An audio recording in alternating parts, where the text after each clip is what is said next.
মুখ দেখা যাচ্ছে না। সে ধীরে ধীরে মাথা তুলল।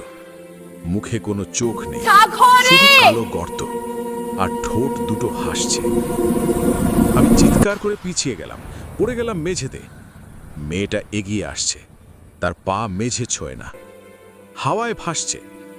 হাত বাড়িয়ে দিল আমার দিকে, আঙুলগুলো লম্বা, কালো নখ। কোন রকমে উঠে দৌড়ালাম সিঁড়ির দিকে। পিছনে তার গলা, থেকে যাও না, আমার সঙ্গে থেকে যাও না। নিচে নেমে দরজা খুলে বাইরে ছুটলাম। পিছনে তাকিয়ে দেখি দোতলার জানালায় সেই মেয়ে দাঁড়িয়ে, হাত নাড়ছে, যেন বিদায় জানাচ্ছে। সকালে গ্রামের লোকেরা আমাকে জঙ্গলের ধারে অজ্ঞান অবস্থায় পেল। জ্ঞান ফিরলে বললাম সব।